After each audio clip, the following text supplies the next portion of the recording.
Madame, monsieur, bonjour, les titres à la une de l'actualité de ce mercredi 30 mars. Le secteur démocratique et populaire prend position sur la situation sécuritaire du pays et accuse le parti haïtien Tête Calée. Le SDP dit condamner avec la plus grande fermeté la dégradation accélérée de la situation sécuritaire du pays. Des voix s'élèvent dans la société pour exiger des résultats du gouvernement et le SDP suit la tendance en condamnant cette situation invivable pour tout un peuple. Malgré les efforts de la police nationale, le kidnapping est redevenu le quotidien des citoyennes et des citoyens de la zone métropolitaine de Port-au-Prince. Le pays compte 15 à 20 kidnappings par semaine, personne n'est épargné, déplore le SDP.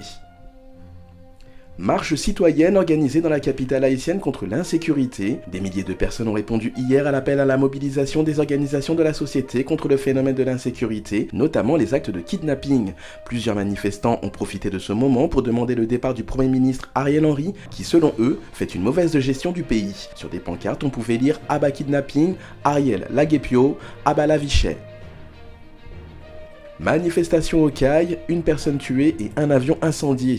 Une foule immense a défilé pour le 3e jour consécutif hier dans les rues de la ville des Cailles contre l'insécurité qui fait rage dans le pays, notamment à Martissan, et protester contre la montée croissante des prix des billets d'avion. Une personne a été tuée par balle, 10 autres blessés, tandis qu'un avion de l'aéroport a été incendié. Ce mouvement qui a réuni toutes les couches de la société a débuté dans le centre-ville des Cailles avant de se clôturer devant les locaux de l'aéroport Antoine Simon. 3 individus stoppés par la police dans les échanges de tirs. Petit frère Wilner, 39 ans, était à bord d'un 4x4 de couleur rouge et avait en sa possession un pistolet Taurus. Suite à son refus d'obtempérer, l'individu a ouvert le feu sur la patrouille de police. Il est une nécessité, voire une urgence, de doter le pays d'une nouvelle constitution, affirme le PM Ariel Henry. Le Premier ministre, critiqué pour son incapacité à mener la barque du pays, a profité de la commémoration du 35e anniversaire de la Constitution de 1987 pour réaffirmer sa volonté de doter le pays d'une nouvelle constitution. Le locataire de la primature estime qu'elle représente l'attachement du peuple haïtien aux valeurs démocratiques de l'état de droit. L'adoption de la Constitution de 1987 continue de symboliser 35 ans après notre attachement aux valeurs démocratiques dont l'état de droit, l'équilibre et la séparation des pouvoirs. Elle intériorise notre volonté de progrès, de développement et du vivre ensemble, a-t-il commenté.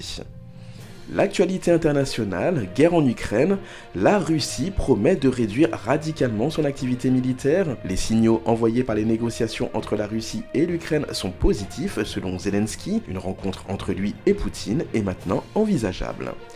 États-Unis, Joe Biden signe une loi faisant du lynchage un crime fédéral. Il aura fallu plus d'1 siècle aux élus pour se mettre d'accord sur un texte fédéral. Le président américain a signé mardi la loi faisant du lynchage, ces exécutions sommaires devenues symbole du passé raciste des États-Unis, un crime fédéral. La législation prévoit une peine de jusqu'à 30 ans d'emprisonnement pour ce crime. Elle porte le nom d'Emmett Till, un adolescent noir torturé et tué en 1955 dans le Mississippi, état du sud du pays dont le nom a marqué la lutte pour les droits civiques.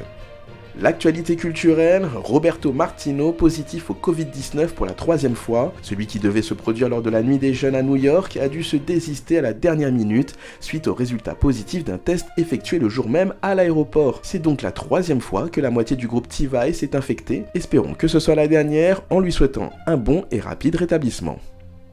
Et enfin, l'affaire Will Smith. Jada Pinkett Smith a à son tour décidé de sortir de son silence à la suite de la gifle mise par son époux à Chris Rock sur la scène des Oscars. La femme de Will Smith s'est exprimée mardi sur Instagram en laissant un message d'apaisement à ses abonnés. C'est une saison pour la guérison et je suis là pour ça, a-t-elle écrit pour tout message. Aucun autre mot n'accompagnait cette phrase et les commentaires du message étaient désactivés. Cette publication succède aux excuses publiques présentées par Will Smith à Chris Rock et au public des Oscars 2022 pour son accès de violence. Allez, c'est tout pour aujourd'hui. Je vous donne rendez-vous d'ici 1 heure pour une nouvelle édition sur Juno 7.